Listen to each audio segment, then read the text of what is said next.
আসসালামু আলাইকুম, শুভ দুপুর। কেমন আছেন সবাই?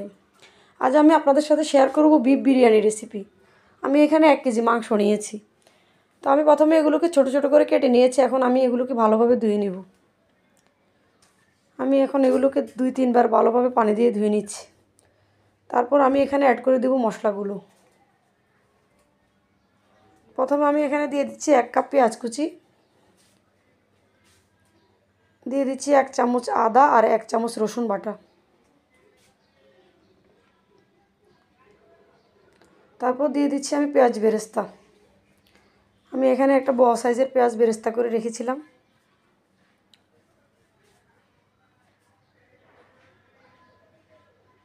পেঁয়াজ বেরেস্তা দিয়ে তারপর আমি দিয়ে দিচ্ছি এখানে 1 চামচ হলুদ গুঁড়ো, দিয়ে দেবো 1 চামচেরও একটু কম মরিচ গুঁড়ো।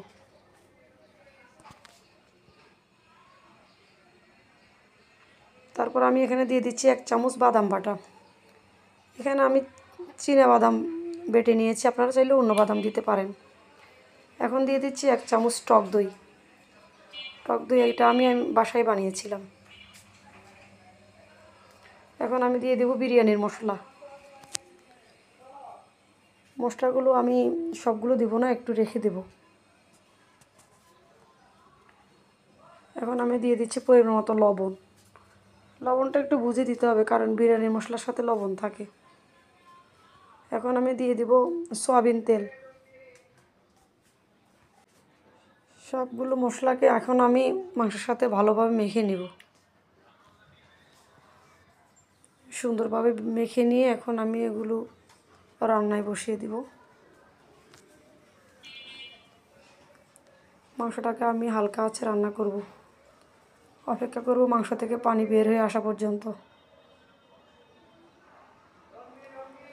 মাংস থেকে পানি বের হয়েছে। এখন এই মাংসর পানিতে আমি মাংসগুলোকে ভালোভাবে কষিয়ে নেব। অন্য সাইডে আমি কিছু আলু ভেজে নেব। আলুগুলোতে আমি লবণ, হলুদ আর মরিচ মিশিয়ে আলুগুলোকে একটু ভেজে নেব।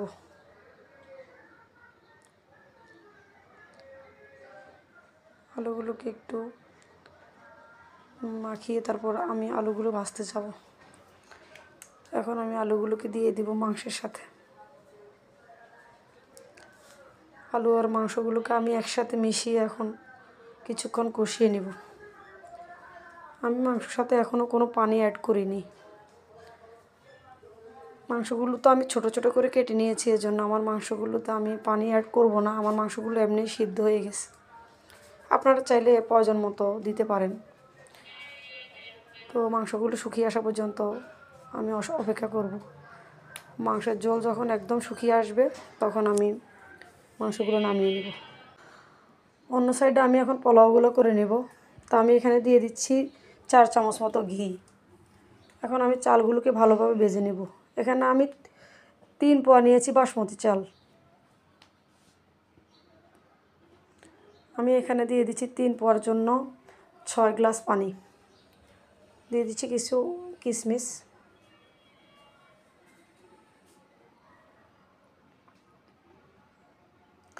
এখন দিয়ে দিব অবশিষ্ট বিরিয়ানি মশলাগুলো। এগুলো দিয়ে আমি এখন একটু ভালোভাবে নেড়ে নেব এগুলোকে।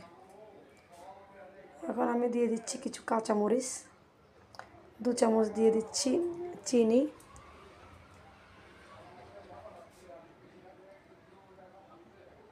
চিনিগুলো দিয়ে আমি এগুলোকে আরও 10-15 মিনিট দমে রেখে রান্না করব। 10-15 মিনিট পর আমি এগুলোকে আবার একটু নেড়ে দিচ্ছি। পোলাওগুলো মোটামুটি ঝরঝরে হয়ে আসছে। এখন আমি এখান থেকে কিছু পোলাও উঠিয়ে রাখবো অন্য একটি পাত্রে।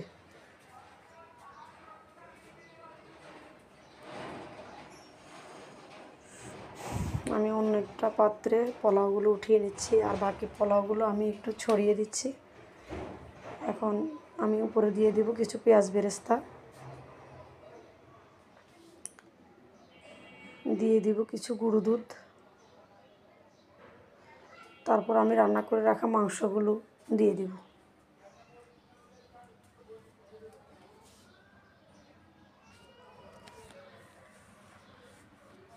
মাংসগুলো দিয়ে আমি সুন্দর করে এগুলো চারদিকে ছড়িয়ে দিব। আমি এখানে পোলাওগুলো এক লেয়ারেই করবো, এই জন্য আমি একসাথে মাংসগুলো দিয়ে দিয়েছি। কেউ চাইলে একইভাবে সবগুলো লেয়ারে মাংস দিয়ে এভাবে করতে পারেন। আমি উঠিয়ে রাখা পোলাওগুলো আবার এখন উপরে দিয়ে দিচ্ছি, দিয়ে আমি উপরটা ভালোভাবে ডেকে দেব।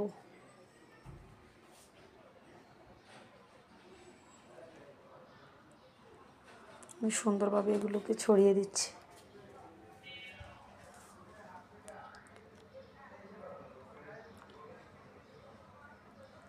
এখন আমি এখানে দিয়ে দিব আরও কিছু পেঁয়াজ বেরেস্তা। পেঁয়াজ বেরেস্তাগুলো আমি আগেই ভেজে রেখেছিলাম।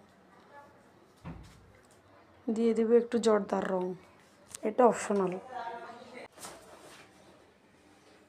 জর্দার রঙগুলো দিয়ে আমি আবারও এগুলোকে ঢেকে রান্না করব 10-15 মিনিট।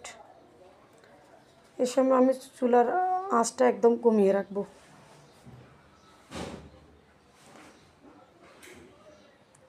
10-15 মিনিট পর আমি বিরিয়ানিগুলোকে নেড়ে চেড়ে সব কিছু একসাথে মিশিয়ে নেব। আমার বিরিয়ানি রান্না একবারে পারফেক্ট হয়েছে। আপনারা এভাবে স্টেপ বাই স্টেপ ফলো করে বিরিয়ানি রান্না করলে আপনাদেরটাও এরকম পারফেক্ট হবে আশা করি। ধন্যবাদ সবাইকে।